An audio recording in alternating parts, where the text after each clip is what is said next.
রাজ দরবারে মন টিকছে না, জঙ্গলে শিকার করতে যাব। সবার প্রস্তুতি চাই এখনই।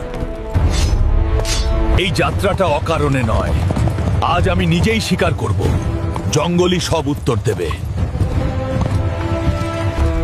ওখানে কেউ আছে মনে হচ্ছে। সে শিকারী নয়, তার চোখে ভয় নেই। এই গভীর জঙ্গলে তুমি একা কেন? আমাকে দেখে ভয় পাওনি? তুমি কে? আমি এখানে কিছু খুঁজতে আসিনি। আল্লাহ যা দেন তাই নেইয়েই থাকি। ভয়ের কিছু নেই রাজা। রাজা, আমার একটি অনুরোধ আছে। আপনি একটু সরে দাঁড়ান। আপনি আমার রোদের সামনে দাঁড়িয়ে আছেন। আমি সবকিছুর মালিক ভেবেছিলাম, আজ বুঝলাম সবকিছু আমার না। তুমিই আসল ধনী। দুনিয়া কারো জন্য থামে না, যার প্রয়োজন কম সেই ধনী। আল্লাহই সব কিছুর মালিক। এই বিশাল রাজ্য আমার, এই শক্তি আর ক্ষমতা আমার হাতে। এই দুনিয়ায় আমার ইচ্ছাই শেষ কথা। এই রোদ কেন এত জ্বালাচ্ছে? পানি ছাড়া যেন নিঃশ্বাসও ভারী। এত শক্তি, তবু আমি দুর্বল। শরীর আর সাথ দিচ্ছে না। চোখের সামনে সব ঝাপসা। ওটা কি মানুষ নাকি মরিচিকা? আমি আর পারছি না। এক ফোঁটা পানি দাও, যা চাওই সব দেব। এই পানির দাম আছে? এই পানির মূল্য কম না। এই পানির বদলে রাজ্য চাই। এই মুহূর্তে রাজ্য মূল্যহীন। জীবনটাই সবচেয়ে বড় সত্য। নাও, রাজ্য তোমার। এক মুঠো পানির জন্য আমি তোমাকে আমার রাজ্য দিয়ে দিলাম। আজ তুমি রাজা নও, আজ তুমি মানুষ। এই রাজ্য আমার শক্তিতে দাঁড়িয়ে আছে। আমার আদেশই এখানে শেষ কথা। আমার অনুমতি ছাড়া কিছুই চলে না। এই দরবারে আমার কথাই আইন। শক্তি অনেকেরই থাকে, কিন্তু শক্তির ব্যবহারেই মানুষ চেনা যায়। তুমি কে যে আমার সামনে এমন কথা বলো?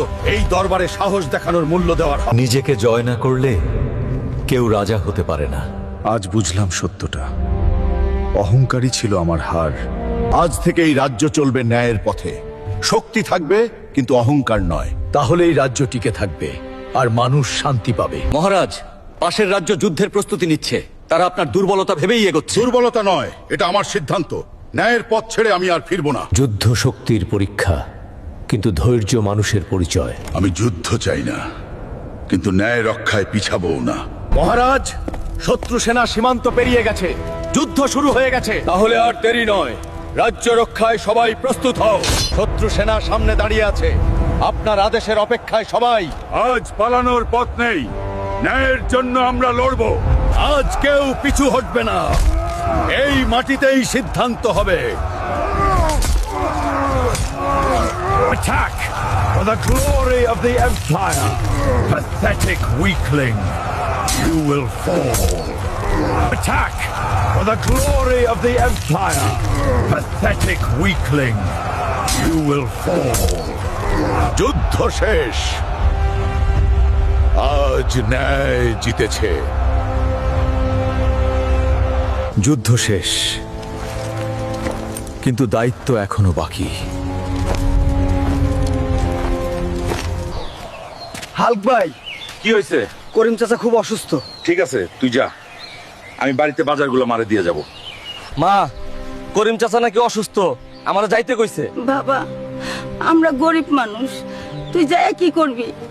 বাবা হাল্ক, তোমার চাচা খুব অসুস্থ, ঘরে একটা টাকাও নাই। চাচি, করিম চাচার 3 ভাই তো অনেক বড় লোক, ওগরে কইছো? এই হাল্ক, চলো করিমের 3 ভাইয়ের কাছে যাই। তাহলে চলেন আমার সাথে সবাই। আপনার বড় ভাই অনেক অসুস্থ, টাকার অভাবে চিকিৎসা করতে পারতেছে না। শুনো, এখন আমি 1 টাকাও দিতে পারবো না। আমি কাল মক্কায় হজ করতে যাইতাছি।